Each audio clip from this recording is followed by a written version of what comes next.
Muy buenas tardes, muy buenas tardes. Espero que se encuentren muy bien.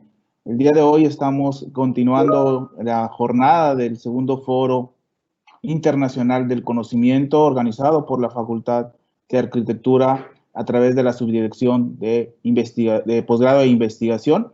Y agradecemos que sigan iniciando los trabajos de esta jornada, y el día de hoy a esta hora nos encontramos por iniciar la mesa de diálogo llamada Transhumanismo y Ciudad.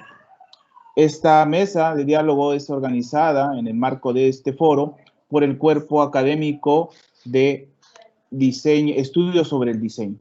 Durante esta mesa de diálogo estarán participando los doctoras y doctores, el doctor Adolfo Benito Narváez, el doctor Gerardo Vázquez Rodríguez, el doctor Jesús Manuel Fitz Osuna, la doctora Diana Isabel Maldonado Flores, la doctora Karina Soto Canales, la doctora Diana Karina Padilla Herrera y el doctor Martín Francisco Gallegos Medina. Antes de iniciar esta mesa de diálogo y facilitarle la palabra a tan distinguidas y distinguidos doctoras y doctores, permítanme dar una muy breve semblanza de parte de cada uno de ellos. Iniciaremos con el doctor Adolfo Benito Narváez Tijerina. Él es doctor en filosofía con orientación en arquitectura y estudios urbanos por la Universidad Autónoma de Nuevo León. Es miembro del Sistema Nacional de Investigadores nivel 3. Y básicamente el doctor Narváez es un investigador que toca estos temas en particular. El doctor Gerardo Vázquez Rodríguez es doctor en arte otorgado por la Universidad Autónoma de Barcelona y también forma parte del Sistema Nacional de Investigadores en su calidad de nivel 2. El doctor Jesús Manuel Fitz Osuna, doctor su doctorado es en gestión y valoración urbana por la Escuela Técnica Superior de Arquitectura de Barcelona, de la Universidad Politécnica de Cataluña, y es profesor, también investigador de nuestra Facultad de Arquitectura. En ese sentido, también el doctor Fitz es doctor perteneciente al Sistema Nacional de Investigadores nivel 2. Por parte de la doctora Diana Isabel Maldonado Flores, ella es doctora, ¿sí? Por parte de la Facultad de Arquitectura de la Universidad Autónoma de Nuevo León. En particular, también hizo sus estudios en la Universidad de Buenos Aires, Argentina, y se participó dentro de las becas Fulbright de la Universidad de Texas en Austin. La doctora Karina Soto Canales es arquitecta por la Universidad de Monterrey. Hizo sus estudios de maestría en planificación de asentamientos humanos y doctorado en arquitectura y asuntos humanos por la Facultad de Arquitectura. Y también presenta sus temáticas y sus estudios doctorales en la Facultad de Arquitectura en Arquitectura y Asuntos Urbanos. La doctora Diana Karina Padilla Herrera es arquitecta con maestría en diseño arquitectónico y doctorado en filosofía con orientación en Arquitectura y Asuntos Urbanos por la Facultad de Arquitectura. El doctor Martín Francisco Gallegos Medina es licenciado en Arquitectura por la Universidad Autónoma de Nuevo León y su doctorado es en filosofía con orientación en arquitectura y asuntos urbanos, con que tuvo mención summa cum laude. Antes de darle la palabra, permítanme hacer unas connotaciones en particular y una disculpa al doctor Adolfo Benito Narváez. En particular, se me fue doctor, él es por la universidad, particularmente de la Autónoma de México, ¿sí? Entonces, les agradezco mucho su presencia a tan distinguidas doctoras y doctores, y obviamente también agradecerles a toda la audiencia que nos acompaña el día de hoy en esta mesa de diálogo de transhumanismo y ciudad en este sentido, y gracias por participar con nosotros y formar parte de este segundo foro internacional del conocimiento. Por mi parte, le cederé la palabra al doctor Adolfo Benito Narváez Tijerina para que pueda iniciar con esta mesa de diálogo. Doctor. Muchas gracias, Esteban. Mira, pues miren todos, ¿no? Bien, muchas gracias por asistir, compañeros del cuerpo académico y sobre todo al público que nos acompaña. Vamos a tratar de hacer de esto un asunto que sea bastante interactivo, ¿no? Es un tema que nos preocupa a nosotros y quiero dar algunas introducción, ¿no?, al tema.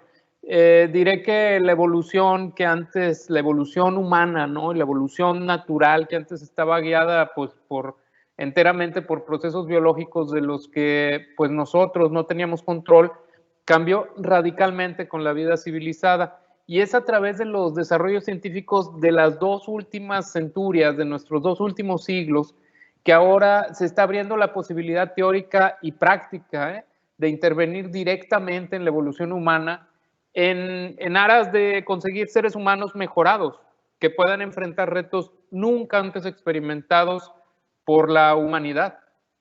A esta posibilidad de hacer seres humanos de diseño se le denomina transhumanismo, y al objetivo que se pretende conseguir con esto se le conoce como posthumanismo o posthumanidad.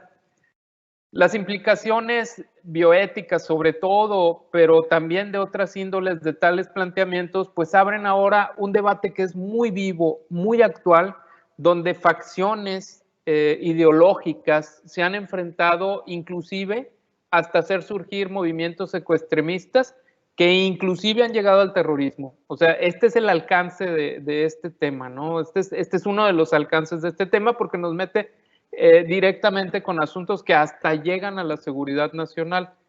Los dispositivos que nos conectan ahora permanentemente a la realidad virtual abren la posibilidad de que empecemos a interactuar con entidades inteligentes no humanas. Este es otro asunto importante. ¿O acaso deberíamos de decirles transhumanas? O sea, deberíamos de darle el estatuto humano a estas entidades de inteligencia artificial. También estas aplicaciones se apoderan de grandes áreas de la vida, por ejemplo, la producción industrial. Se ejerce vigilancia humana directamente a través de la inteligencia artificial con el uso de estos artefactos. Ahora bien, les propongo a mis compañeros en esta mesa de diálogo y compañeras también en esta mesa de diálogo una pregunta para iniciar, ¿no? Y que de ahí se vayan hilvanando pues nuestros temas y nuestras reflexiones alrededor de este asunto que atañe profundamente a la vida urbana. Tiene que ver con la inteligencia artificial y nuestra convivencia con ella. Cómo ayuda, pero también cómo nos espía, consiguiendo datos que hagan posible su funcionamiento. Esto, desde mi punto de vista, abrirá un debate muy vivo sobre el capitalismo de los datos y cómo la cibervigilancia está alterando nuestra vida urbana, ¿no? Por ejemplo, a través del reconocimiento facial, anuncios que se hacen a la medida y en el momento preciso de que los necesitas, controles a la población, propiedad de los datos personales. Ahora nos enfrentamos al reto de definir si los datos que se derivan del análisis de nuestro rostro, que es muy nuestro, no nos pertenece, sino que, por ejemplo, le pertenecen a una red social o a un esquema de capitalismo que lucra con estos datos, ¿no? ¿De quién son realmente? ¿De quién son realmente los datos que utilizan y para qué los utilizan, ¿no? ¿Quiénes los pueden explotar económicamente? De allí que se hace interesante el tema del Big Data, ¿no? Es decir, de toda esta nube impresionante de conocimientos que tenemos alrededor de las actividades humanas y que nos ayudan a generar las Smart Cities, estas ciudades que están hiperconectadas, que están absolutamente llenas de tecnología, pero que también proponen como ventaja estas Smart Cities, pues la sustentabilidad, por ejemplo, el ahorro energético, la conectividad plena, ¿no?, de todas las personas, pero también, bueno, el surgimiento de nuevas socializaciones, la ruptura de socializaciones tradicionales, la ubicuidad de las personas. Por ejemplo, ahorita todos estamos en nuestra casa, pero estamos aquí, ¿no? Estamos aquí en este cibersitio, en este foro cibernético, comunicándonos, ¿no? Por ahí va la pregunta, compañeros. Creo que quien quiera tomar la palabra, pues adelante. Adelante, doctor Gerardo.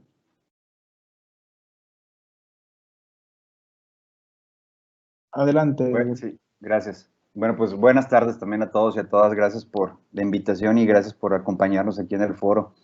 Pues resulta muy interesante lo que comenta Benito, ¿no? Y resulta más interesante porque es una dinámica esta del transhumanismo basado en datos que se ha venido acrecentando al menos en los últimos 50 años y cada vez ha sido más exponencial. Por ahí hay varios investigadores que arrojan el dato de que nosotros al menos al día consumimos la cantidad de información similar a consumir 200 periódicos diarios al día, es decir, como si agarráramos 200 periódicos del norte y lo consumimos ya sea de forma intencional o no intencional. Y eso era aproximadamente para el 2015. Hoy se habrá exponenciado eso a una cantidad más fuerte.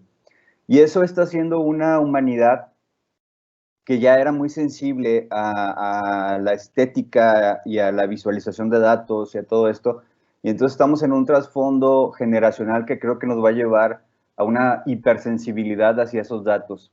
Y el comercio se está yendo hacia allá. Estamos en una obtención estamos en una lógica ahora de consumo basada en estos big data, ¿no? En este incremento de datos.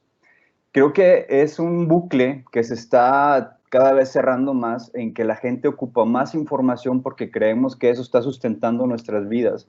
Y al haber los artefactos, están cada vez generándose más para dar esa información. Y estamos creando, creo, un bucle muy repetitivo en el que entonces los objetos como como las Smart City, como el uso excesivo de redes sociales, y no lo digo excesivo en que sea una mala conducta, pero nos está llevando a una sobreinformación en estos casos, y me parece que es un escenario parecido al que pasó en la segunda etapa de la Revolución Industrial, donde empiezan a formarse los sindicatos obreros, donde empieza la masa poblacional, la nueva masa poblacional a tener indicadores de defensa frente a los grandes apogeos que se intentaban hacer con horarios grandísimos de trabajo, con la faltante de derechos humanos.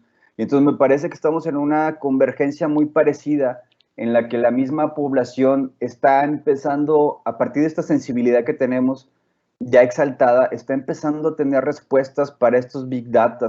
Hace poco estaba viendo que ya comercializan, a la vez que comercializan tus datos, las mismas plataformas comercializan Smart Face para que no sean legibles tu rostro, ¿no? En las redes sociales, ni en aeropuertos, ni en diferentes lugares. Entonces, me parece que se está formando una pugna que espero lleve a un equilibrio como lo llevó en eventos pasados de la Revolución Industrial. Me parece que es difícil responder la pregunta, pero sí estamos en el momento de contextualizar las probabilidades de lo que podría ser, ¿no? Y en esa medida creo que mucho del debate tendrá que venir a esto del Smart City, ¿no? Si realmente es factible o no es factible, y tal vez, como decía Benito también, desde los niveles de bioética, ¿no? Tendríamos que plantear el escenario de qué va a pasar con todo esto, porque la ciudad en realidad creo que siempre ha tenido afectaciones sobre nosotros. El transhumanismo no es nuevo. Hay autores como Bostrom que nos hablan de etapas del transhumanismo, ¿no? Y hablan que desde las primeras herramientas ya estábamos hablando del transhumanismo. El problema es ahorita en la etapa que estamos dependiendo posiblemente mucho de estas transformaciones y esperamos llegar a ser estos nuevos inmortales, ¿no? Estos cyborg inmortales que nos plantea la ciencia ficción, que creo que hoy es imposible, pero sin embargo la visualización de esto nos podría llevar a ciertas condiciones que habría que estudiarlas previamente, ¿no? Adelante, doctora Diana Maldonado.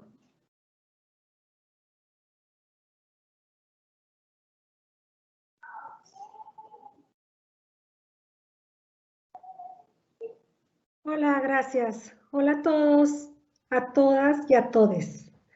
Para incluir esta tercera vía como parte de estas resistencias de las que habla Gerardo. Creo que el transhumanismo es un tema súper interesante, da para mucho también, es como dijo el doctor Narváez, Benito, muy, muy polémico. puede tener diferentes posturas, sobre todo esta pregunta con la que abriste, creo que cómo es nuestra convivencia con la inteligencia artificial y cuáles serían las consecuencias con la vida urbana o cuáles son los cambios que hemos empezado a ver. Yo les comentaba a las chicas del grupo hace algunos días que yo tenía un problema muy fuerte con los dos prefijos que se utilizan como el trans y el post, porque para mí el trans es un cruce y el post es lo que pasa después, pero no precisamente es un cruce, ¿no? El transhumanismo para mí viene como a instalarse en estos discursos capitalistas, patriarcales, por lo tanto creo que el transhumanismo y la ciudad son la pareja ideal, como cantarían en los 90s o en los 80s.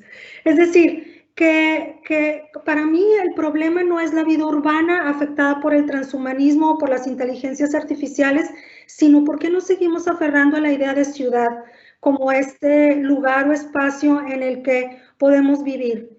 Ahora, hace poco publicó Paul Preciado, publicó su discurso que dio ante los psicoanalistas en el 2019, que se llama Yo soy el monstruo que os habla, y plantea el humanismo de una manera que yo nunca me lo había preguntado o nunca lo había entendido, el humanismo como una jaula.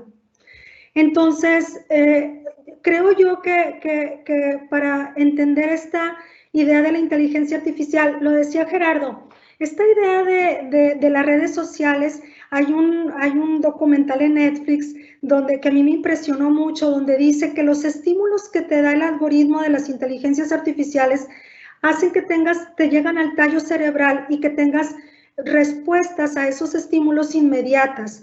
Luego, platicando con mi padre en alguna comida, decíamos si esto no tendría un atraso cognitivo. Y creo que hay estudios que dicen que hay un atraso cognitivo al respecto, es decir, que nosotros tenemos un desarrollo cognitivo hasta la edad adulta y que a partir de estos estímulos o sobreestímulos dentro del tallo cerebral, solamente estamos reaccionando y podemos ir caminando, no sé, de un área de la casa a otra en esta pandemia y se nos olvida a mitad del camino a dónde íbamos y entonces hacemos otra cosa porque perdimos el rumbo y esto es consecuencia de estos estímulos que son como pavlovianos, es decir, que nos volvimos estas ratas de laboratorio. Y bueno, estas ideas luego se avientan palabras como los ecoextremistas. Quería yo lanzar la pregunta a todos, ¿los ecoextremistas también serán los feministas y las transfeministas, les feministas y les transfeministas? Es decir, yo no creo, porque creo que es una lucha que al menos esa, pero hay otras, o sea, las del cuidado del medio ambiente, las de la diáspora rabiosa, la lucha de Ocupa, la lucha del 99%, que todos somos el 99% y no todos somos el 1%. Lo que a mí me interesa, ahorita que Gerardo mencionaba que si se estaban, no sé, formando sindicatos como en esta época de la revolución, yo creo que indudablemente también lo espero y lo espero con mucha esperanza que haya una revolución. Y ya no quiero llamarle como una revolución humana, desde hace unos días manejaba, que quiero también, como el humano natural, quiero también alejarme, pero también es por una convicción en el sentido transfeminista de lo natural, sino cómo podrían las máquinas y las nuevas máquinas, vaya, o sea, la inteligencia artificial y los cuerpos vivos realmente convivir. Es decir, si se está pugnando desde el 2018, 2017 en Europa por el derecho de las máquinas, el derecho de la ciudadanía de las máquinas, pero al mismo tiempo tenemos miles, millones de seres humanos en campos de detención, en campos de concentración, o 11 mujeres al día asesinadas en el país, encontrando fosas clandestinas o padres y madres que buscan con una vara y encuentran el cuerpo de su ser querido en una bolsa mutilado. ¿Cómo le hacemos para no tener esta falsa esperanza que había con Marx, con Engels, de decir que las máquinas nos liberarían y que resultó lo contrario? En el caso de un cuerpo con útero, por ejemplo, ¿cómo la máquina podría, las nuevas máquinas podrían darnos posibilidades de reproducción que me liberaran a mí de la definición de útero? Es decir, que me liberaran a mí como cuerpo y de verdad me dieran un estatus, digámoslo de alguna manera, de cuerpo vivo, así como todos los cuerpos vivos. Es decir, cómo las máquinas y los cuerpos vivos pudieran realmente alcanzar esos grados de democracia o luchar por esos grados de democracia, ¿no? Esta es como la pregunta que podría dejar. ¿Y dónde dentro de esa democracia, basta, por favor, seamos sinceros, o sea, ¿dónde entra la idea de ciudad como esta idea de la modernidad colonial, capitalista, patriarcal? O sea, ¿cómo podría seguir entrando esta idea de ciudad, no? Muchas gracias, doctora Maldonado. Ahora continuamos con la doctora Karina Soto. Bueno, a mí, o sea, conforme a lo que han estado comentando mis compañeros del cuerpo académico, hay como ciertos puntos que me gustaría profundizar, ¿no?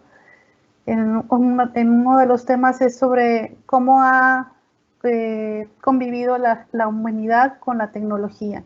O sea, llegamos a un punto donde tal vez pensamos que íbamos a tener más eficiencia por tener este apoyo de los dispositivos y demás, y resulta que ahora vemos una generación, en palabras así minimizadas, inútil. O sea, no tienen ningún desarrollo máximo de ninguna habilidad más que para el scroll y saber tomar a lo mejor algunas fotografías, ¿no? Pero de pronto todo este abuso de la tecnología nos hace pensar qué está pasando con el desarrollo humano. Se están perdiendo toda esta falta de destreza o de habilidades. ¿Por qué? Porque se están depositando demasiada confianza en estos dispositivos, en la capacidad de que tienen para retener información o almacenar información y tener las posibilidades de con ella administrar y generar recursos. Entonces la pregunta es, obviamente que va hacia la bioética, o sea, hasta qué punto tendríamos que cuestionarnos este transhumanismo en función de lo que nosotros hemos estado deshumanizando nuestra cotidianidad, ¿no? De cómo no sabemos controlar o medir entre lo que filtramos en las redes sociales, los medios de comunicación, entre saber lo que es público y privado, o sea, como no tener estas capacidades de decir, esto no debería estar en la red. Y luego con lo que decía Diana, pues también nos queda como muy abrumador que llega un momento donde vemos a la tecnología más bien una aliada y no un enemigo, o sea, porque lo vemos como con conveniencia. Si tú me ayudas para obtener algo que yo necesito, entonces estoy a favor de ti. Pero si tú me perjudicas a mí en algo que yo no necesitaba, ya no te quiero. Entonces, de repente nos asustan estos comerciales como en pop-ups, donde nos están leyendo prácticamente las conversaciones sin ser otra persona, no estar invitado en la charla, y prácticamente nos invitan a comprar muebles, boletos de avión, rentar dispositivos o cambiar de dispositivos, y nos asusta saber que están acompañándonos permanentemente.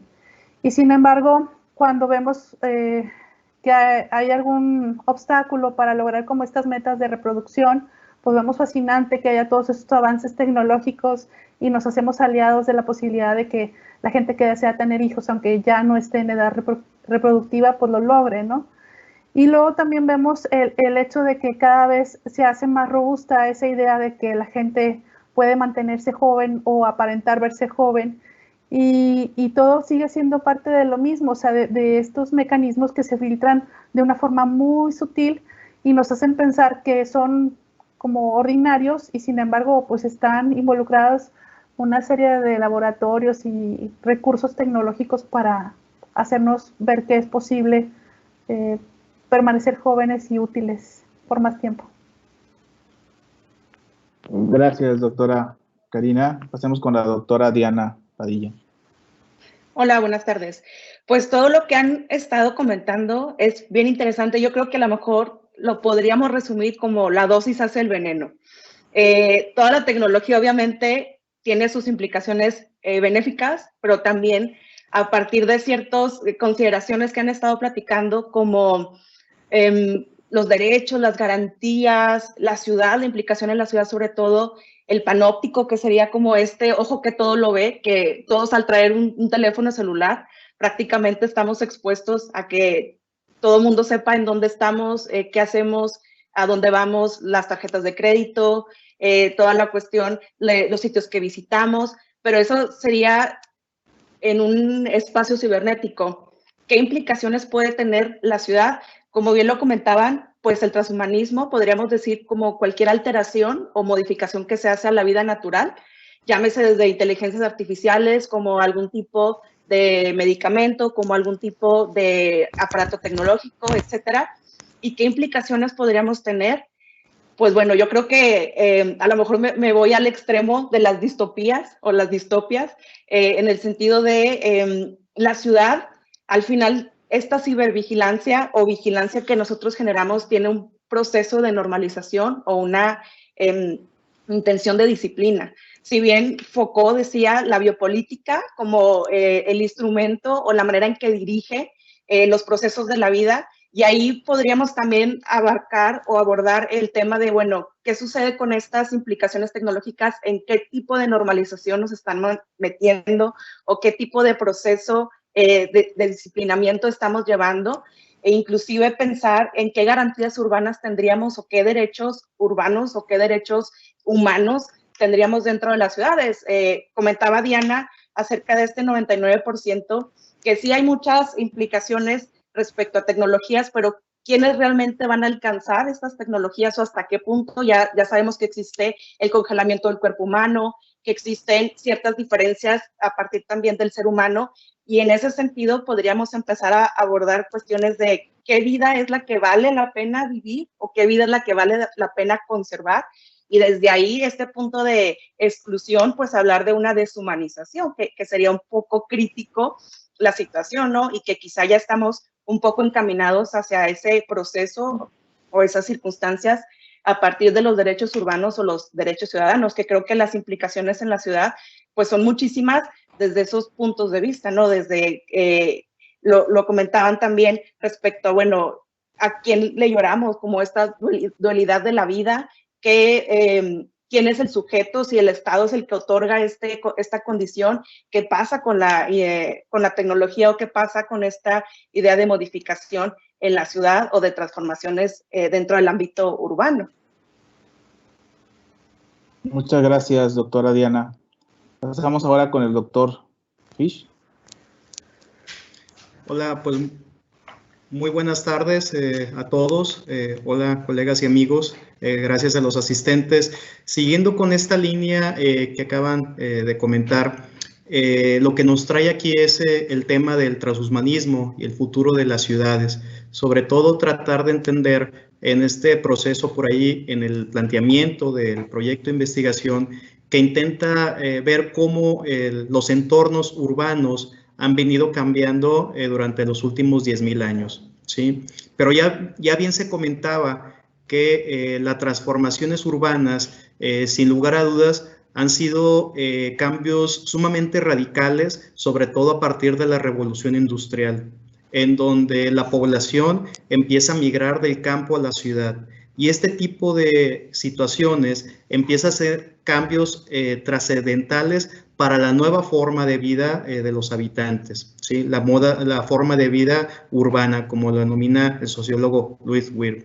Entonces, a partir de esto y todos los avances que se ha venido dando desde el punto de vista con la tecnología, como ya bien han comentado, esto ha venido a beneficiar al ser humano para estar mejorado físicamente, cognitivamente, moralmente, emocionalmente, empleando la tecnología, ¿sí?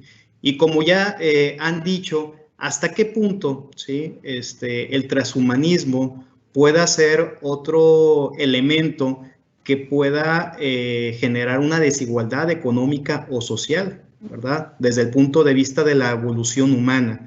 Es decir, hay varios planteamientos a partir de los cuales nace esta situación del transhumanismo, y sin lugar a dudas, algunos apuntan hacia lo que es ampliar lo que viene siendo el bienestar de la persona, ampliar lo que viene siendo la esperanza de vida, Y estos aspectos han venido reflejándose también en el aspecto de la ciudad, que es parte por ahí de lo que nos trae a esta mesa y a este pues, proyecto, ¿verdad? Como cuerpo académico.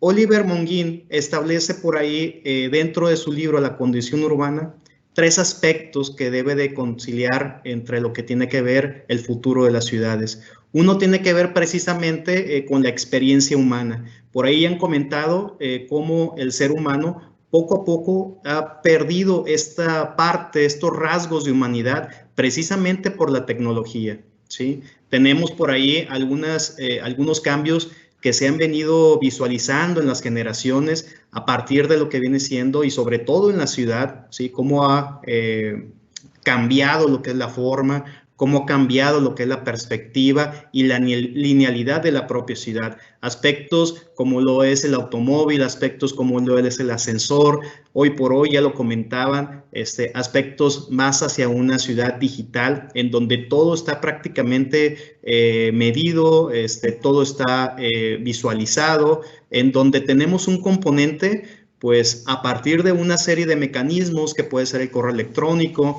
que puede ser algunos otros elementos, van creando significado para el comportamiento individual. Pero desde el punto de vista colectivo va generando ciertos aspectos que al final van generando deseos que a lo mejor se encuentran de una manera en el inconsciente humano.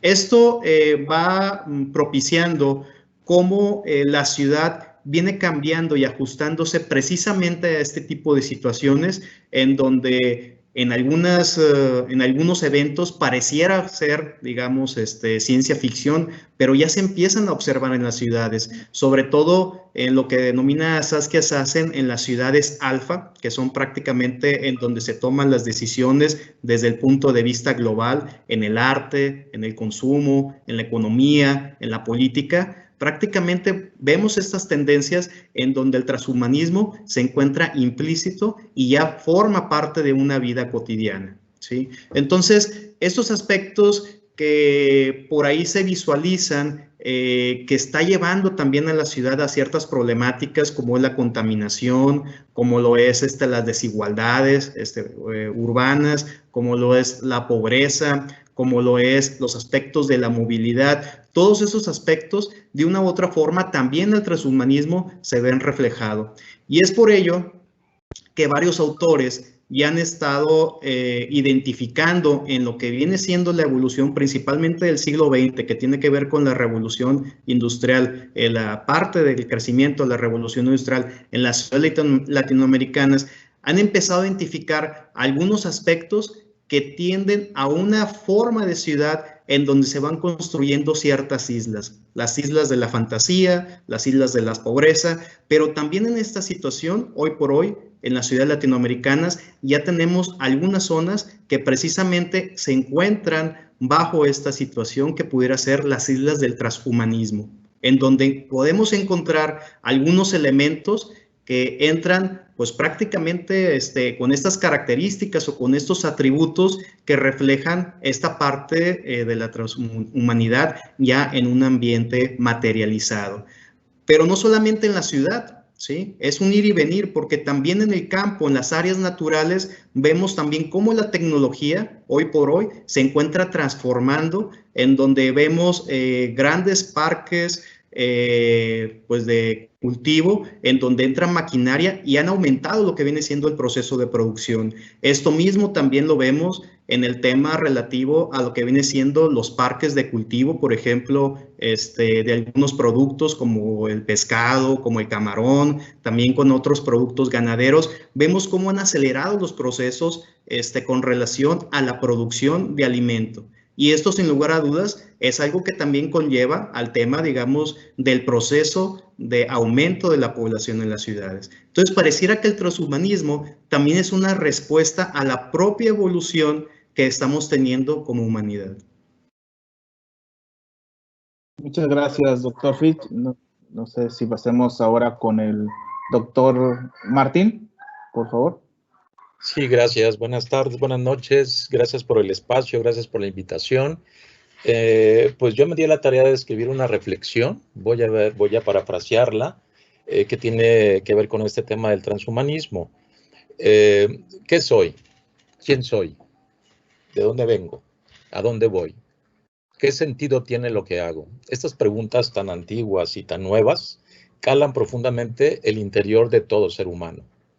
A lo largo del caminar por la historia, este denominado Homo sapiens, en estas condiciones contingentes, lo llevan a no conformarse con esta realidad espacio-temporal donde se encuentra ubicado.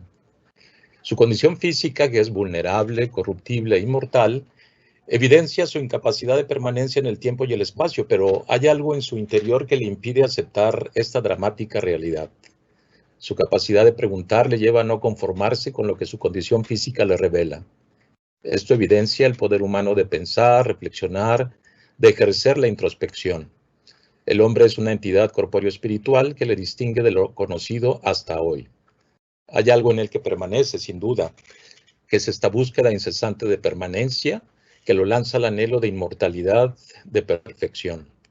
En efecto, hay algo precisamente en el ser humano que permanece, pero sin duda también existe y hay movimiento, dinamismo, que se ve reflejado por su capacidad intelectiva al generar cultura y transforma el mundo a escala humana para no perderse en la inmensidad y el absurdo.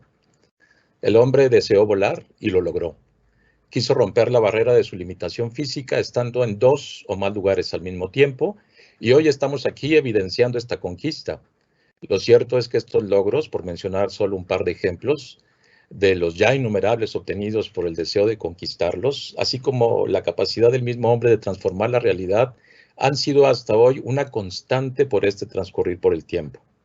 El deseo de hacer posible lo imposible es una tarea de lo humano, pero buscar que lo posible llegue a ser deseable para su estructura antropológica es tan importante también como lo otro. Creo que el tema ético debe acompañar al discurso científico de la mano, como el cóncavo y el convexo. Así, la ciencia busca el cómo y la ética el para qué. Ambas tareas develan un constante en lo humano, la facultad intelectiva y volitiva que permanece en él. Ahora bien, la pregunta obligada que surge de esta reflexión es, ¿y qué es el hombre? ¿Cuál es esa estructura antropológica a la que la ciencia ha de adecuarse?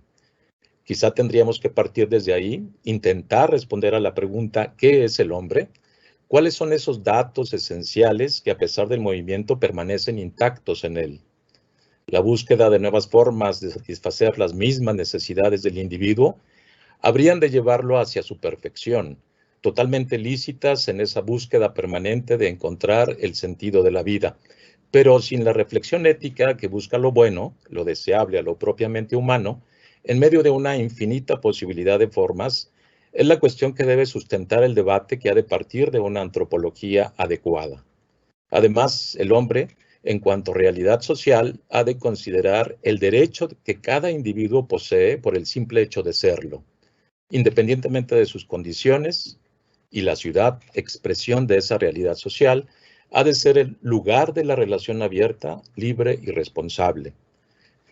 Termino con esta pregunta. ¿Será entonces la propuesta transhumanista la que genere espacios para la convivencia sin discriminación y lleve al hombre a un estadio propiamente humano en el trayecto que le reste por recorrer en estas condiciones contingentes? Muchas gracias, doctor Martín. Podemos la palabra al doctor Adolfo Norbert. Sí, gracias, Esteban. Pero me quedo con esa pregunta, Martín, y también con los planteamientos de Diana. Pero ¿qué es lo humano, no? O sea, ¿qué es lo que define los límites de lo humano? Porque muy bien lo dice Gerardo, ¿no? Al principio de su alocución, es que hemos estado modificando nuestra evolución desde la invención de las ciudades. Cuando se inventan las ciudades, porque cuando cambiamos a ser agrícolas, de ser cazadores-recolectores, nos fue como en feria. Bajó, cuando uno analiza la vida máxima, ¿no?, de un cazador-recolector, era mucho más longevo el cazador-recolector que el agricultor. Pero cuando las gentes se agrupan en ciudades e inventan esto, empieza a cambiar la expectativa de vida y nos trae hasta el presente, en donde de nuestro límite biológico nos hemos ido hasta el triple. hasta el triple de nuestro límite biológico medido por latidos y por ciclos respiratorios. Entonces, hemos hecho algo con la tecnología que ha afectado profundamente al ser humano. Creo que la pregunta sobre el derecho de hacer esto, pues es fundamental, ¿no? Y es fundamental ahorita porque lo que plantea Diana cuando dice, oye, pero pues tenemos por una parte entidades que están generando riqueza para muy poquitos, entidades transhumanas o inteligencias artificiales que a través de la capitalización de los datos personales están generando una riqueza inconmensurable para unos, mientras otra inmensa mayoría vive en campos de concentración y viven en una segregación que es aplastante, ¿no? Lo vemos aquí en nuestra misma ciudad, sin que lleguemos a tener a estos, no lo sé, quizás sí, capitalistas viviendo entre nosotros, esta gente que lucra a través de estos sistemas de acopio de riqueza. Vemos esa diferencia lacerante, ¿no? Y que es segregadora. Bueno, un paso más allá es una segregación que inclusive llegue a generar tipos humanos diferenciados, ¿no? Es decir, como en las distopías, ¿no? Más célebres, ¿no? De nuestra imaginación y de nuestra literatura, pero metidas en la imaginación, seres humanos de clase A y de clase B y unos sirvientes de los otros, o inclusive unos olvidados por los otros. Una cosa que sí es interesante de esta última época y que animó a un grupo de filósofos en el siglo XIX, los autodenominados ludistas, ¿no? Esta corriente de la filosofía que querían romper las máquinas, ¿no? Acabar con esto que nos esclaviza, según su visión, era el retroceder, ¿no? Era la posición de los ludistas, retroceder, retrotraerse a una etapa previa. Realmente uno de los cosas que ha conseguido, uno de los efectos que ha conseguido la revolución industrial ha sido esta segregación.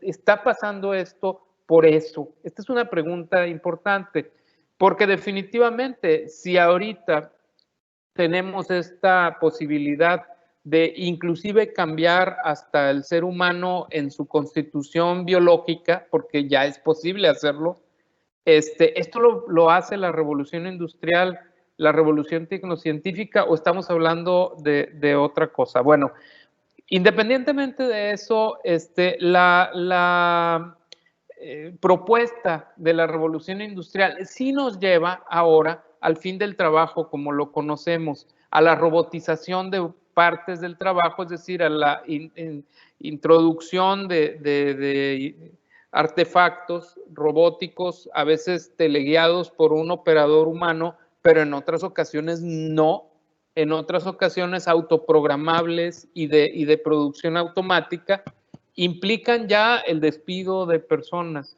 Y este despido de personas es decir, se van sin nada, ¿no? Son expulsados de la producción económica sin nada. ¿Qué hace esto, no? ¿Qué efecto le está haciendo esto a nuestras ciudades?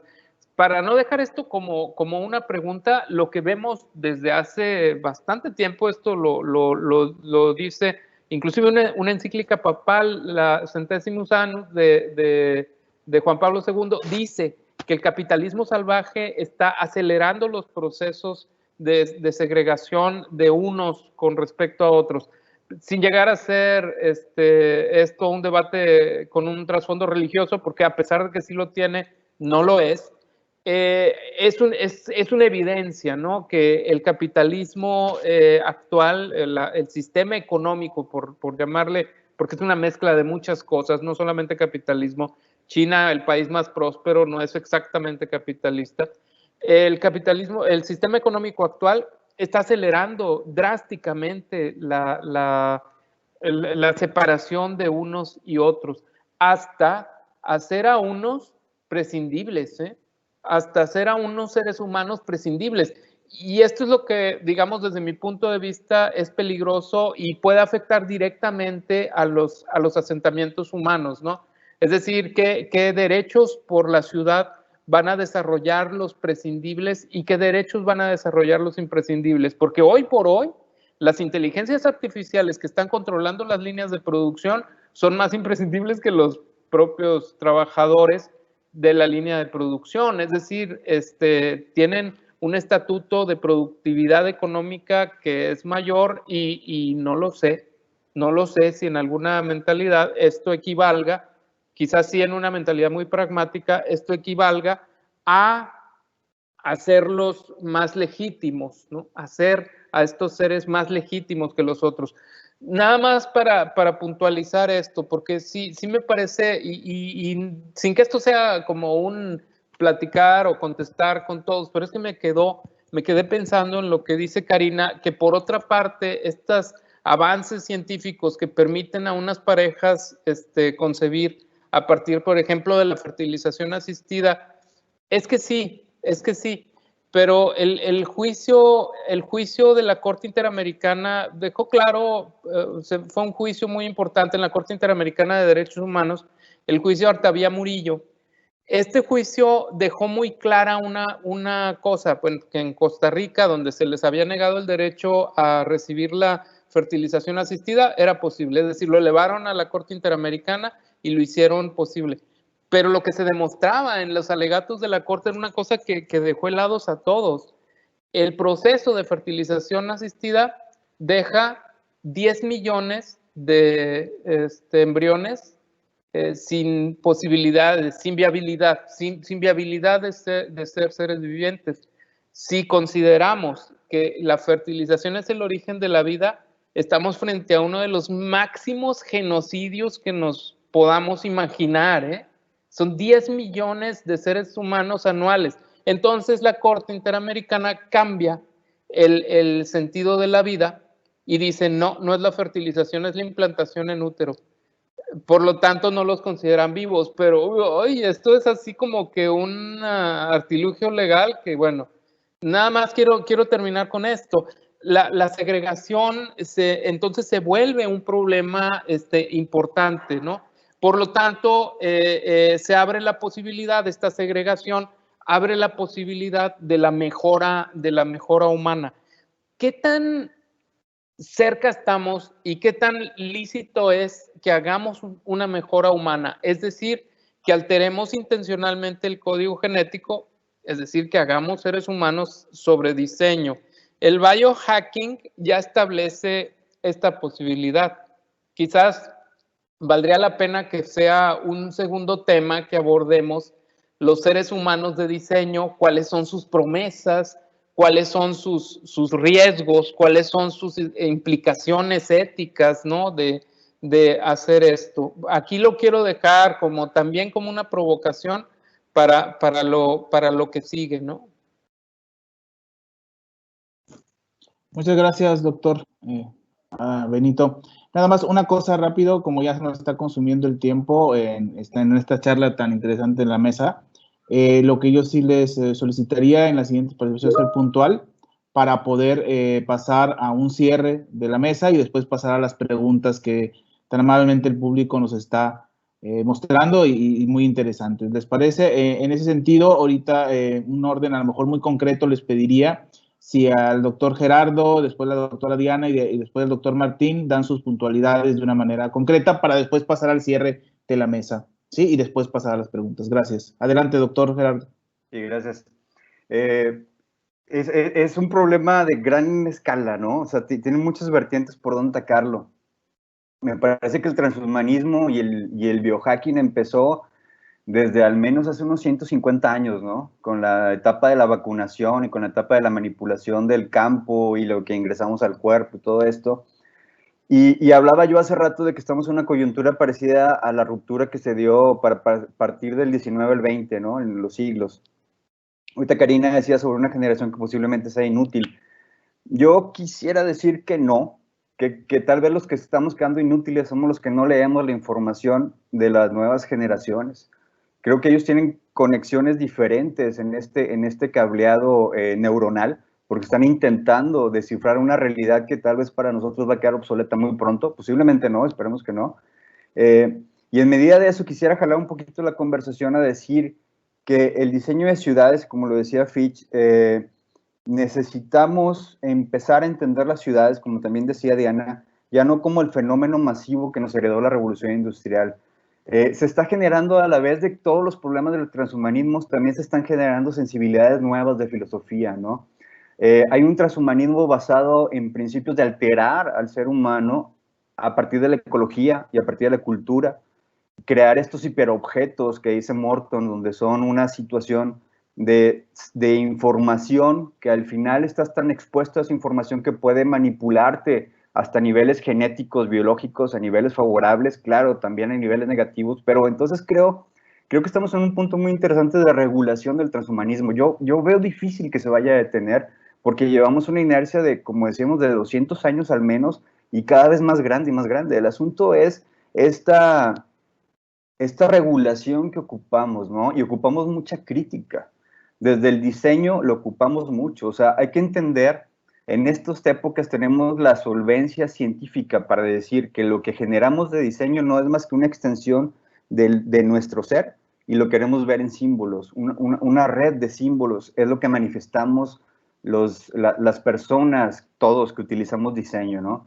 Y el diseñador cada vez está entendiendo más esa sensibilidad, pero no acaba de meterse por tener a esta inercia, por tener todavía la lógica de un funcionalismo que en realidad nunca se ejerció como funcionalismo y se volvió más un consumismo exacerbado, ¿no? Entonces creo que sí habría que poner mucho en tela de duda el asunto de la academia y de realmente cómo estamos enseñando a hacer ciudad. O sea, creo que nos estamos quedando cortos porque no estamos dando el alcance para que las próximas generaciones regulen este transhumanismo al que se van a enfrentar, ¿no? Entonces creo que por ahí la conversación tendría que ser muy interesante, nosotros que somos académicos y los alumnos que nos están escuchando, a realmente empaparse de estas nuevas conciencias que ya están aquí, ¿no? Y hablo de conciencia porque estos hiperobjetos, pues en realidad es como una formación de conciencia que nos absorbe, nos llena de información y nos lleva a generar patrones, ¿no? Entonces, bueno, no quiero extenderme mucho en este asunto, pero lo dejo ahí sobre la mesa, ¿no? En este asunto. Gracias. Gracias, doctor Gerardo. Adelante, doctora Diana Maldonado. Gracias, sí, es súper interesante lo que se ha dicho en la mesa, lo que recoge Benito y ahorita lo que está puntualizando Gerardo. Creo que la crítica debe ser para la academia, para las universidades, cómo estamos planteando la idea de ciudades con todo lo que viene. Yo insisto que no sé por qué seguimos hablando de ciudades. Es decir, para mí es muy lógico que si hay un capitalismo, podemos hablar de colonia, modernidad, capitalismo, patriarcado, ciudades que en todas estas etapas ha acompañado la ciudad como esta parte donde vive el hombre, pero también, como decía Diana, la ciudad es decir, como el dispositivo que disciplina, vaya. Lo que creo es que algo que apuntó Benito bien interesante es el tiempo de los cazadores y recolectores, y creo que por ahí puede ir, es decir, o sea, y también algo que dijo Gerardo en el sentido de la revolución, es decir, la revolución tiene que venir, y creo que si nos ponemos a ver las ciudades, no eran ciudades, es decir, los asentamientos nómadas, la agrupación nómada, ¿qué nos puede dar de ventaja? También es cierto que Benito dice que la ciudad nos dio que algo hicimos con la tecnología cuando estuvimos agrupados y podemos decir que esta energía de vivir muchas personas en un solo lugar nos dio ventajas.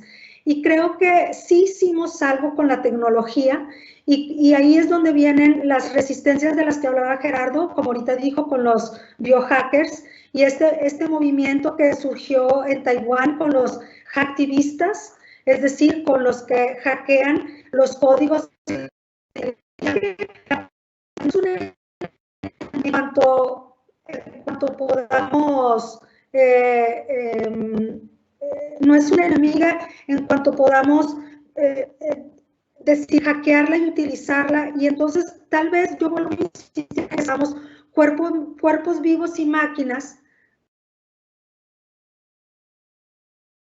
¿Sí me escuchan? Porque creo que mi video se fue.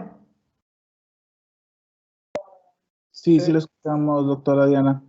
Ok, entonces nada más voy a cerrar esto diciendo que creo que ahorita que hablamos de ciudades, de avances científicos, creo que hablamos todo antes de prepandemia, porque ¿cuáles son los avances científicos que nos confinaron a la casa a millones de seres humanos, que vivimos con miedo, que tenemos desinformación de un virus, que tenemos una vacuna que no está aprobada, en la que los millones de seres humanos somos la última parte del protocolo? Entonces, sí tendríamos tendríamos que volver a preguntarnos todo eso, ¿no? Y yo no quisiera darle con la idea o sea, no quisiera irme por la idea que dijo Benito, retomando lo de Karina, porque si hablamos de un genocidio de los embriones, ahí nos tendríamos que meter mucho cuando empieza la vida y entonces anularíamos la acción política y la agencia de muchos cuerpos, en este caso los cuerpos con útero. Ahí sería un gran debate, ¿no? Que se cometiera como genocidio. Pero bueno, con esto quiero cerrar, porque todavía falta Martín y falta el cierre de la mesa. Gracias, doctora Diana. Adelante, doctor Martín. Sí, gracias. Nada más 2 cosas muy puntuales con respecto a lo que se ha dicho en la mesa y lo que comentaba ahorita Benito, que me parece muy interesante. A mí nada más me surge la inquietud de que si con toda esta tecnología moderna no estaremos pasando a poner la etiqueta de cosa al ser humano en vez de persona humana o sujeto. Yo le prefiero llamar persona humana.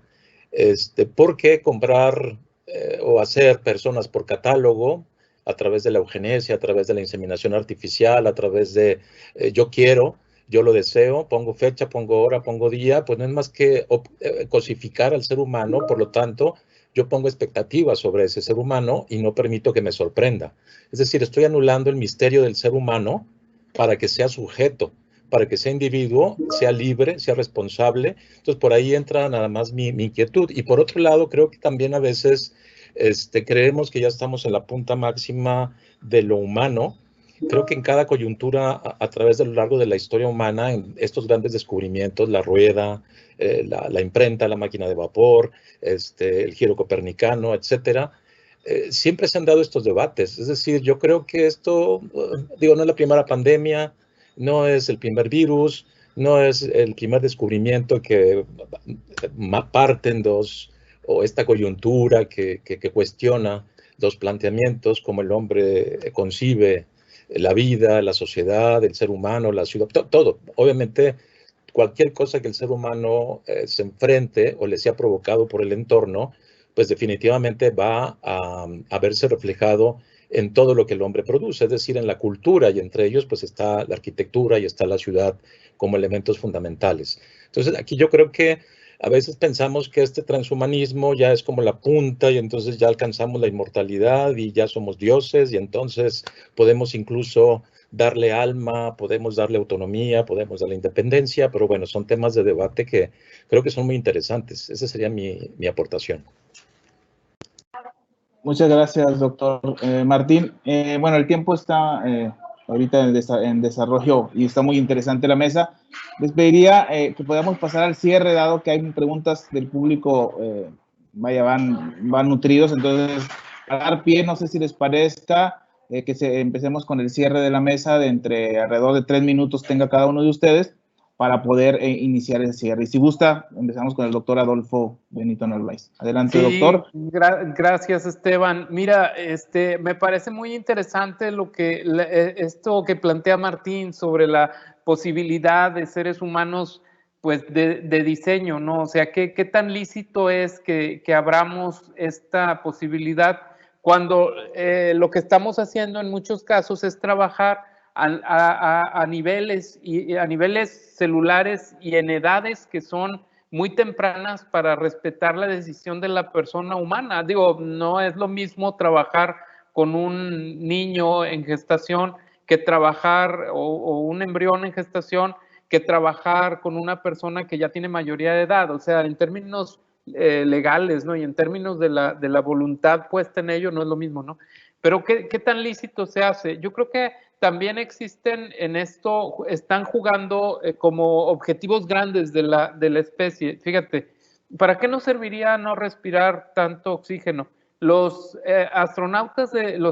los científicos de Biosfera 2, este laboratorio en Arizona, no midieron la degradación de oxígeno de un ambiente cerrado provocado por el fraguado del concreto. Era tan nuevo el concreto que consumió parte del oxígeno y se estaban ahogando. Lo sacaron con problemas ya de hipoxia porque se había consumido mucho oxígeno de esta atmósfera cerrada que simulaba una base en otro planeta. ¿Para qué nos servirá entonces no respirar? Quizás para eso, porque por ejemplo, fíjate, mientras la atmósfera terrestre es de nitrógeno y oxígeno, 98% del total, la atmósfera de Marte tiene 95% de dióxido de carbono. Hay muy poquito oxígeno. Fíjate, un 1% de humedad en la atmósfera terrestre en promedio, hay lugares muy secos y hay lugares muy húmedos, y un 0.006% de humedad en Marte. Es una atmósfera sequísima. ¿Qué tipos de seres humanos pueden ser aptos para vivir ahí? Ya se está abriendo la posibilidad de la colonización interplanetaria.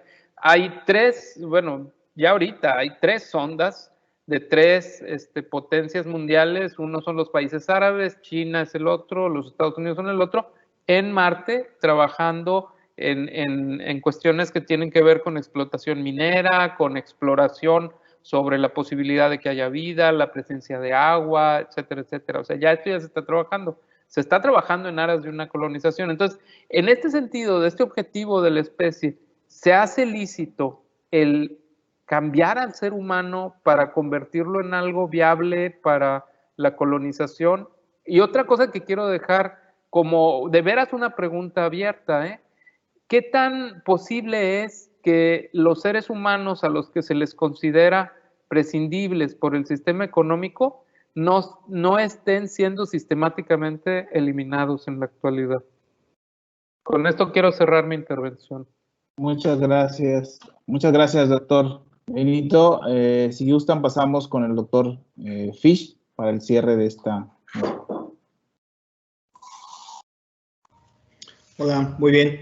Bueno, pues realmente los aspectos que se han vertido, yo quisiera cerrar con esta parte en donde la academia pues marca una pauta sumamente importante, sobre todo para revisar cómo esta vida urbana está haciendo unos ajustes considerables también a la especie humana. Y en este sentido, cómo el transhumanismo se manifiesta en la representación de las ciudades. Esto que comentaba hace un momento el doctor Narváez viene a reflejar sobre todo estos cambios de movilidad que tenemos no solamente al interior de la ciudad, sino que hoy por los medios de moverte en avión, también cómo experimentas esos cambios de presión, esos cambios de ritmo, esos cambios de estados, y esto cómo va manifestando pues la vida a nivel planetario. Sin lugar a dudas, pues este tema nos deja un aspecto muy relevante, sobre todo hoy por hoy, con este tipo de tecnologías que tenemos ahorita, por el tema de la pandemia. Podemos ver cómo el ser humano se ha expandido, ¿verdad? De encontrarse en un ambiente, digamos, pues prácticamente doméstico, ¿verdad? Realizando multitareas. Y en este sentido, pues cómo también vemos esa brecha que se abre desde el punto de vista de la desigualdad social. Es decir, no existe la misma posibilidad desde el punto de vista territorial, ¿sí? Dado que hay ciertas zonas de las ciudades en donde imposibilitan por el tipo de servicio que se tiene, por el tipo de recursos económicos, por el tipo, digamos, de vivienda. Es decir, hay una serie de condicionantes que hasta cierto punto se pueden observar como resistencias para esta evolución de la propia vida urbana, ¿sí? Hoy por hoy, los cambios de vida, hace un momento los comentaban, creo que por ahí lo comentó la doctora Diana, cómo esta parte, digamos, de la situación, de las formas de vida, van cambiando desde que se generó la industrialización, porque entró a pasar de ciclos naturales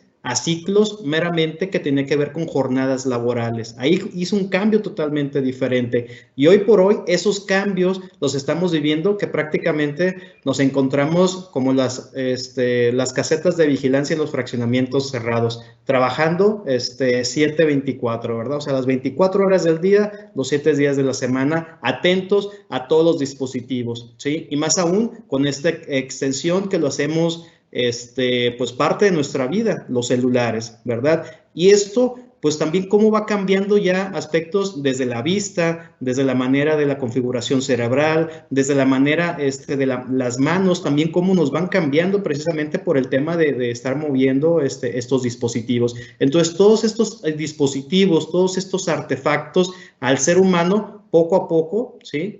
Lo van evolucionando físicamente, mentalmente y cognitivamente también. Con eso quisiera cerrar y agradecer a ustedes la atención. Muchas gracias, doctor Fitch. Ahora pasamos con la doctora Padilla. Diana Padilla.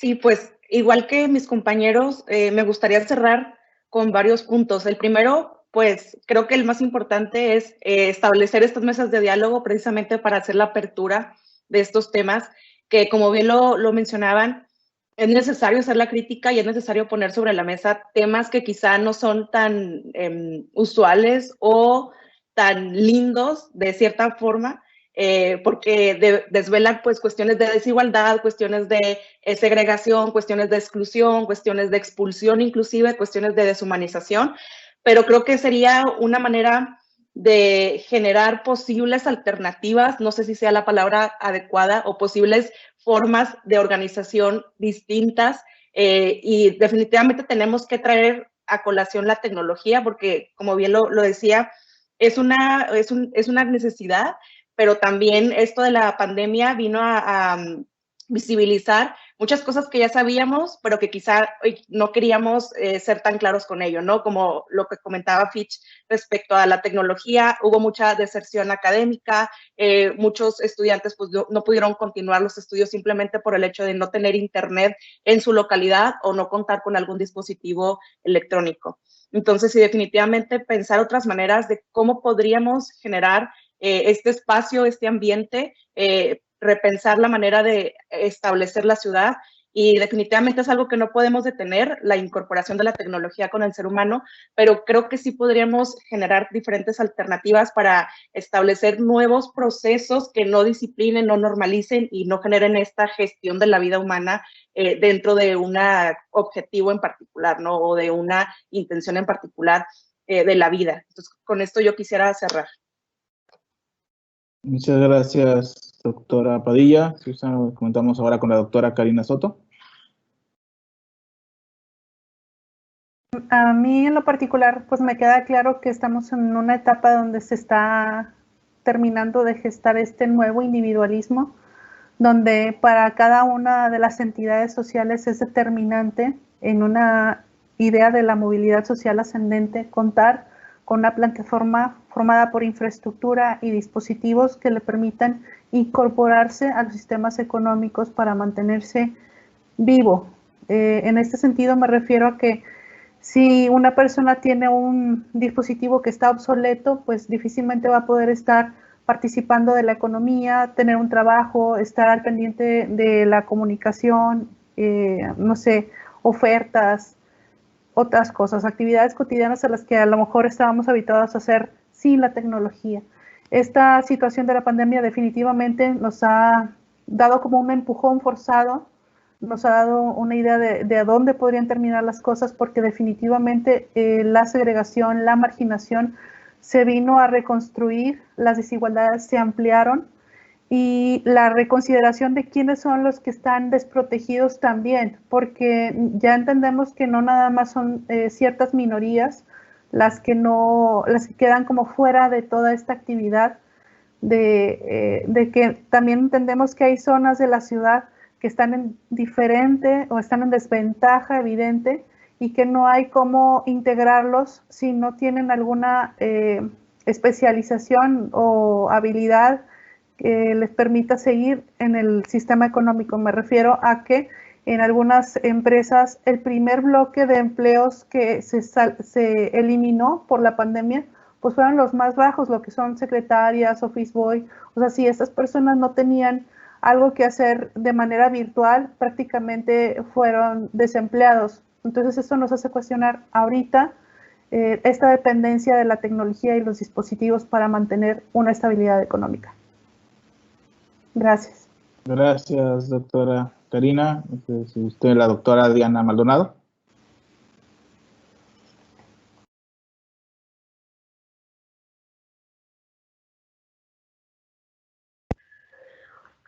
Hola, perdón, está como un poco lento aquí mi internet. Yo quería terminar con 3 puntos.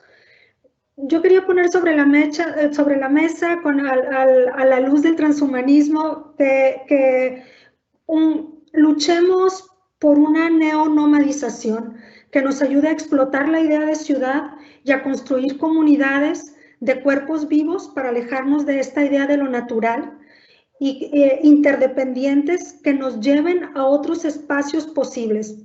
Esto es como una contraficción espacial, pero quería ponerla sobre la mesa. Y que no nos olvidemos de construir lo humano, es decir, ¿qué es lo humano? Realmente el humano, desde hace cuántos siglos, lo que planteaba Benito al principio, viene gestándose. Y tener muy claro que el transhumanismo, como es la mejor pareja de la ciudad, de esta ciudad que viene desde lo industrial, de esta ciudad capitalista, de esta ciudad moderna, de esta ciudad colonial y por lo tanto patriarcal, el ser humano que promueve sería el hombre blanco heterosexual. Entonces, todo lo demás tendríamos que pugnar porque, no sé, luchar por mover el límite de qué tan ético o no ético es los humanos o los cuerpos vivos por diseño. Yo creo que bueno, que hacia allá podemos ir, hacia allá podemos pensarnos para pensar otros humanos. Y horroricemos, que nos horroricemos con la idea de que estamos haciendo ciudades intergalácticas o interespaciales, porque ¿por qué seguimos repitiendo el mismo esquema donde miles y miles y miles y miles de cuerpos, millones de cuerpos, somos, como diría Preciado, monstruosos? Es todo. Gracias, doctora Maldonado. Pasamos con el doctor Gerardo.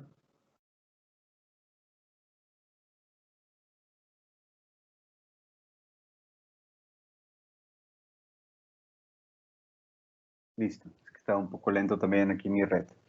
Pues bien interesante lo que dicen los compañeros y creo que hay una reflexión que yo les propondría a los que nos escuchan y también a los amigos y compañeros. Es que creo que filosóficamente uno de los grandes problemas del transhumanismo es que no acabamos de definir qué es lo humano, ¿no? Lo referente a lo que decía Diana. O sea, si yo hablo con alguien y estoy soltando mi voz va a tener un impacto sobre las cosas que estén a mi alrededor. Y entonces mi ser se está expandiendo indudablemente. Mi ser no está contenido en unas membranas delimitadas por poros, ¿no? Mi mente puede viajar a través del internet. Bueno, ahorita estoy viajando con ustedes, ¿no? A diferentes hogares y demás. Y entonces tendríamos que empezar a cuestionarnos realmente qué nos forma y qué no nos forma. Hay conceptos como algo que se llama el holobionte, que nos define como una nube de muchos bichitos que nos habitan, ¿no? Y que forman nuestra flora intestinal y que forman tenemos múltiples animales que rodean nuestra cara y demás, ¿no? Y entonces tendríamos que empezar por el respeto a lo que somos, entender lo que somos, ¿no? Y empezar a generar una filosofía realmente de lo que somos humanos, ¿no? A partir de ahí podríamos conectarnos posiblemente muchas prótesis. Siempre lo hemos hecho, cada herramienta es una prótesis, ¿no? No tendríamos por qué tenerle miedo a esto, pero creo que sí lo grave, como comentaba hace rato, es que no estamos dando herramientas a las nuevas generaciones para poder regular o una rebelión contra esto, o al menos una sensibilidad hacia esto, ¿no? Entonces, ahí creo que sí tenemos esa urgencia de tener que hacerlo. Ahora, las generaciones nuevas están educadas por nosotros, están educadas por nosotros para generar unas nuevas conciencias, ¿no? Habría que dejar también que habiten esas nuevas conciencias a partir de la sensibilidad hacia la ecología y hacia lo cultural, hacia la diversidad, y proveerlos de herramientas. La ciudad creo que es el escenario, como decía Diana, a lo mejor ya no le llamamos ciudad, pero bueno, lo que entendemos o lo que visualizamos como ciudad, creo que es el escenario en el que se va a llevar a cabo esta nueva transformación. Y la ciudad tendríamos que empezar a entenderla, desde mi punto de vista, como un artefacto que nos puede generar mayor calidad de vida en la medida que la estudiemos y que entendamos que desde la ciudad el transhumanismo nos está afectando. La ciudad nos transforma, nos altera mentalmente, nos altera emocionalmente, nos altera físicamente. Mientras no entendamos eso, los que hacemos ciudad, las ciudades van a seguir siendo obsoletas. Lamentablemente no nos van a servir hasta que no entendamos que realmente estamos alterando a quien la habita y estamos creando condiciones que están muy lejos de la ética a veces, ¿no? De la calidad de vida.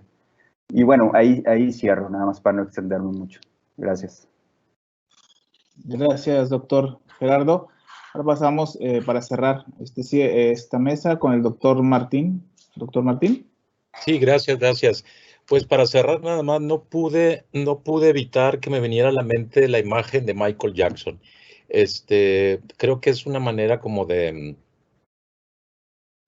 no saber de lo que estamos hechos.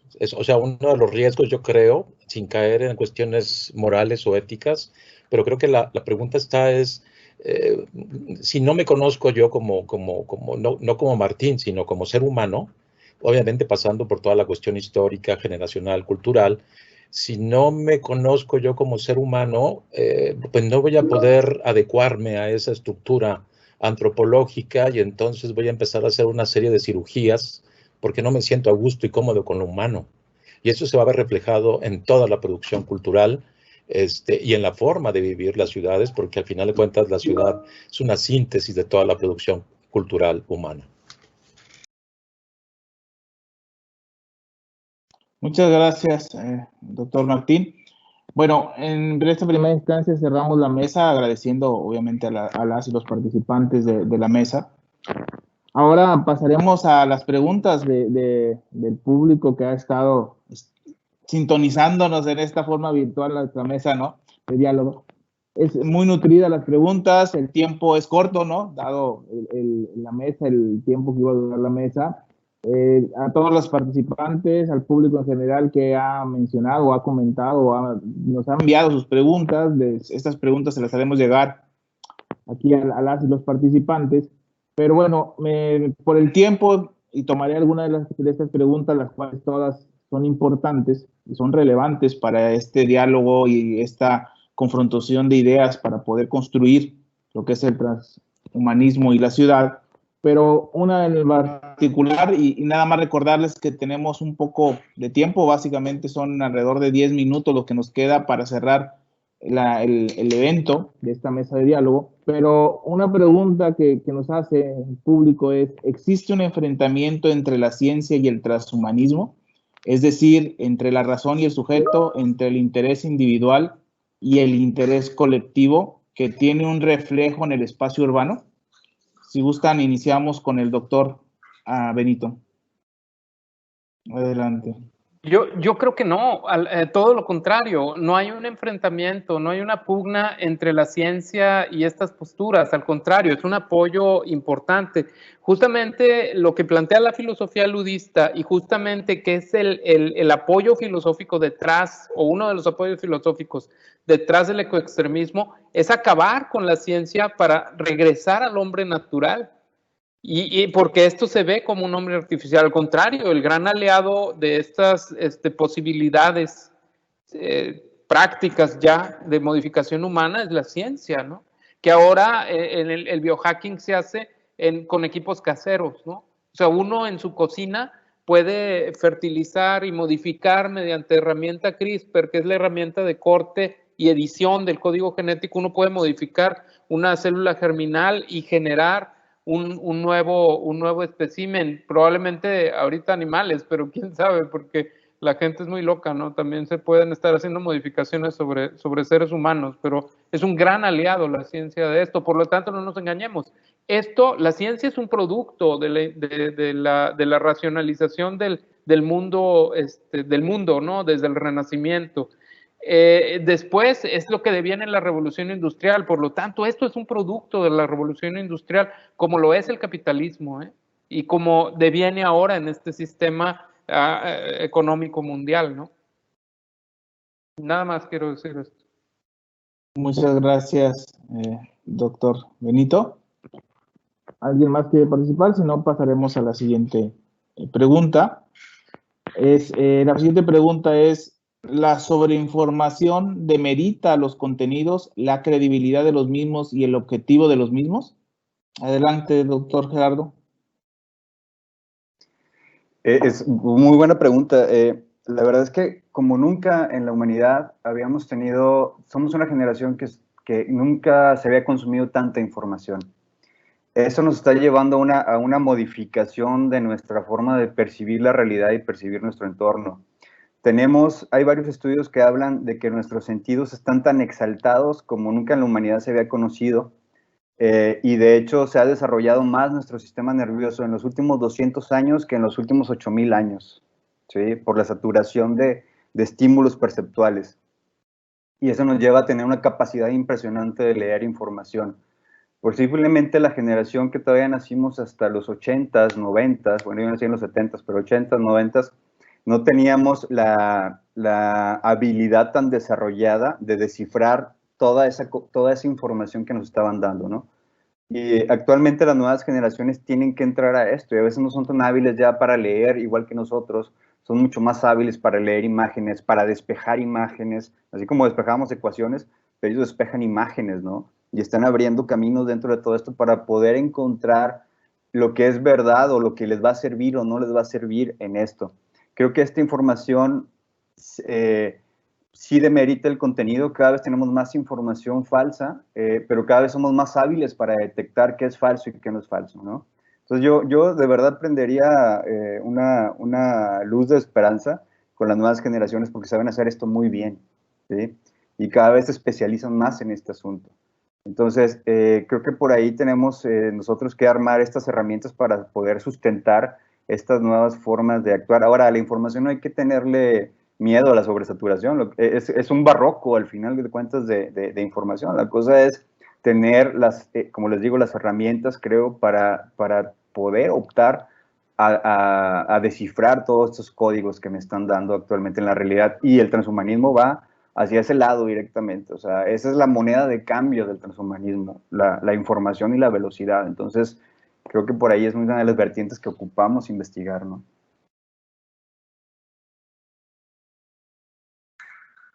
Gracias, doctor Gerardo. Doctor Fitz. Muy bien. Nada más por puntualizar, ya lo había comentado en su momento un sociólogo catalán, Manuel Castells, que estaríamos en la sociedad de la información, ¿sí? Y hoy por hoy realmente pues existe esta gran cantidad de información que se ha generado, pero también existe una manera en cómo hasta cierto punto nos van filtrando esa información, ¿sí? Es decir, a partir del tipo de productos que vamos visualizando, hoy por hoy ya se encuentran los dispositivos para ver qué tanto tiempo estamos visualizando una información, en qué aspectos nos enfocamos en ciertas áreas de lo que viene siendo los contenidos, a través de lo que viene siendo la solicitud de ciertos productos. Ahora que todo lo solicitamos en línea, es impresionante, pero a partir de la pandemia, se puede observar cómo transitan unidades de mensajería y de paquetería por la ciudad, llevando todos estos productos a nuestros lugares. Y esto se ha visto, pues obviamente al final lo solicitas por medio de una tarjeta de crédito, por una tarjeta de débito, o lo solicitas por internet, y toda esta información al final va generando estos controles y acceso a ciertos productos. productos que tienen que ver con los alimentos, productos que tienen que ver con aspectos de la vivienda. Es decir, cada uno de los elementos que nosotros vamos ingresando automáticamente nos empiezan a mandar información. Simplemente ahorita el tema, digamos, del WhatsApp, a través de toda esta información, ya se ha visto con otros tipos de plataformas, como viene siendo Facebook. Entonces, todos estos dispositivos, a través de las imágenes, a través de lo que viene siendo la información alfanumérica, pues se ha construido este Big Data. Hoy por hoy empieza a emerger ciertas áreas de conocimiento, como lo es el análisis de la información, ¿sí? Y el filtrado de la información, cómo tratar de manejar esos grandes volúmenes de información, cómo filtrarlos de acuerdo a los perfiles, ¿sí? Sociodemográficos, geográficos, culturales, y cómo esto también va manipulando hasta cierto punto los hábitos de consumo. Entonces, realmente pareciera que también esta eventualidad se están cerrando oportunidades a ciertas actividades, ¿sí? Profesionales y educativas, pero están emergiendo por ahí nuevos ámbitos de la arquitectura, nuevos ámbitos profesionales, y es donde ahí como arquitectos y diseñadores de la ciudad, pues tenemos que tomar estos aspectos de emergencia. Gracias. Muchas gracias, doctor Fiz. También aprovecho para agradecer a todas y todos los participantes de esta mesa de diálogo de transhumanismo y ciudad. El tiempo se fue demasiado rápido al construir este tema, ¿no? Inicialmente a lo mejor podría verse que era demasiado, sin embargo en el trayecto se ve la construcción de estas temáticas a través de la doctora Diana Maldonado, la doctora Padilla, la doctora Karina Soto, el doctor Gerardo Vázquez, el doctor Fiz y el doctor Benito Narváez. En este sentido, creo que queda mucho camino para la construcción y el debate, ¿no? De esta mesa de diálogo, estos temas tan interesantes, al cual quiero agradecer a los participantes y desde luego a este cuerpo académico, ¿no? Que está en estos temas desarrollándolo en la facultad. Y sin embargo, creo que nos faltó tiempo, compañeras, compañeros, para tenemos unas preguntas muy interesantes del público que nos hicieron aquí a través del chat, y considero que es importante y relevante poder en su momento que las contestemos. Pero bueno, ya le haremos llegar estas preguntas, se las menciona al público, a cada una de las y los participantes. Por nuestra parte, agradecemos la presencia de cada uno de ustedes por estar aquí. Agradecemos a cada uno de los participantes y que pasen una excelente noche, y los invitamos a que sigan en el evento de este segundo foro del conocimiento. Muchas gracias, doctoras, doctores, muchas gracias al público. Es un gusto coincidir con ustedes. Saludos, hasta luego y hasta pronto. Cuídense mucho.